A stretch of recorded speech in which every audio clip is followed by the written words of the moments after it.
Hi സുഹൃത്തുക്കളെ, ഇന്നൊരു അടിപൊളി ജ്യൂസിൻ്റെ റെസിപ്പി ആയിട്ടോ നിങ്ങളുമായിട്ട് ഷെയർ ചെയ്യാൻ പോകുന്നത്. വീട്ടിൽ ചെറുപഴമുണ്ടോ? ഉണ്ടെങ്കിൽ ഇതുപോലെ ഒരു ജ്യൂസ് തയ്യാറാക്കി നോക്കൂ. 2-3 ഇൻഗ്രീഡിയൻസ് മാത്രം മതി ഈ ഒരു ജ്യൂസ് ഉണ്ടാക്കാനായിട്ട്. വളരെ പെട്ടെന്ന് തന്നെ നമുക്ക് ഉണ്ടാക്കിയെടുക്കാൻ പറ്റും. ഡീറ്റെയിൽസുകളൊന്നും മിസ്സാകാതിരിക്കാൻ വീഡിയോ മുഴുവനായിട്ടും കാണുക. വീഡിയോ നിങ്ങൾ ഹൈപ്പ് ചെയ്യുമല്ലോ. ഇനി നമുക്ക് നേരെ വീഡിയോയിലോട്ട് പോകാം. വീഡിയോ കാണുന്നവർ ഒരു ലൈക്ക് ചെയ്ത് തുടർന്ന് കാണുക. ചാനൽ ഇതുവരെ സബ്സ്ക്രൈബ് ചെയ്യാത്തിട്ടുണ്ടെങ്കിൽ അത് സബ്സ്ക്രൈബ് ചെയ്ത് സപ്പോർട്ട് ചെയ്യും. ഞാനിവിടെ കുറച്ച് ചെറുപഴം എടുത്തിട്ടുണ്ട്. ഞാലിപ്പൂവൻ പഴമാണ് ഇതിന് ഏറ്റവും നല്ലത്. നമുക്ക് ആവശ്യമുള്ളത് എടുത്ത് ബാക്കി അങ്ങോട്ട് മാറ്റി വെക്കാം. ഇനി ഇതിൻ്റെ തൊലിയൊക്കെ കളഞ്ഞ് വൃത്തിയാക്കി വെക്കാം. അതിനുശേഷം നമുക്കിത് ചെറിയ കഷ്ണങ്ങളാക്കി എടുക്കേണ്ടതുണ്ട്. നല്ല ഹെൽത്തി ആയിട്ടുള്ളൊരു ജ്യൂസ് കൂടിയാണിത്. അതുകൊണ്ട് തന്നെ എല്ലാവർക്കും ഇഷ്ടപ്പെടും. പഴം എല്ലാം തൊലി കളഞ്ഞ് വെച്ചിട്ടുണ്ട്.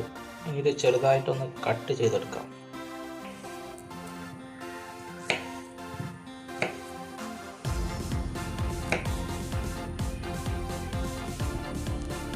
Ready.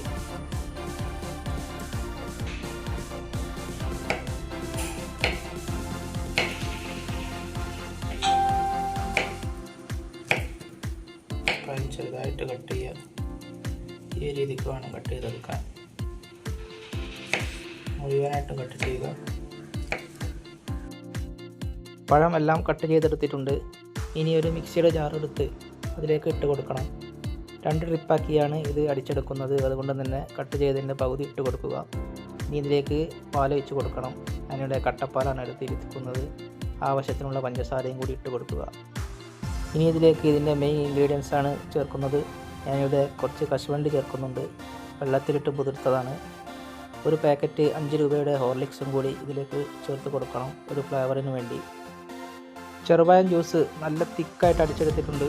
ഇനി ഇതിലേക്ക് 1 ഡ്രോപ്സ് ബദാമിൻ്റെ എസൻസും കൂടി ഒന്ന് ഒഴിച്ച് കൊടുക്കുക. നല്ലൊരു ഫ്ലേവർ കിട്ടും ഇങ്ങനെ ചെയ്ത് കൊടുത്താൽ. ഇനി ബാക്കിയുള്ളതും കൂടി ഇതേപോലെ ഒന്ന് അടിച്ചെടുക്കുക. നല്ല തിക്കായിട്ടുള്ള ജ്യൂസ് തന്നെയാണ്. പഴം മുഴുവനായിട്ടും അടിച്ചെടുത്തിട്ടുണ്ട്. നല്ല തിക്കായിട്ടുള്ള ജ്യൂസ് തന്നെയാണ്. എല്ലാവരും ഒന്ന് ഉണ്ടാക്കി നോക്കുക. ഭയങ്കര രുചിയാണ് ഈ ഒരു ജ്യൂസിന്. പെട്ടെന്ന് തന്നെ ഉണ്ടാക്കിയെടുക്കാൻ പറ്റും. വീട്ടിൽ വിരുന്നുകാരൊക്കെ വരുമ്പോൾ നമുക്ക് ഉണ്ടാക്കാൻ പറ്റുന്ന നല്ലൊരു ജ്യൂസ് റെസിപ്പിയാണത്. വീഡിയോ എല്ലാവർക്കും ഇഷ്ടപ്പെട്ടെന്ന് വിചാരിക്കുന്നു. ഇഷ്ടപ്പെട്ട് കഴിഞ്ഞാൽ കൂട്ടുകാരിലേക്കൊക്കെ ഒന്ന് ഷെയർ ചെയ്ത് കൊടുക്കുക. നിങ്ങളുടെ ഫീഡ്ബാക്ക് അറിയിക്കുക. വീഡിയോ കാണുന്നവർ ഇതുവരെ ലൈക്ക് ചെയ്യാത്തവരുണ്ടെങ്കിൽ ലൈക്കും കൂടി ചെയ്ത് ചാനൽ ഒന്ന് സപ്പോർട്ട് ചെയ്യുക. ഇനി മറ്റൊരു നല്ല വീഡിയോയുമായി വീണ്ടും കാണുന്നതാണ്.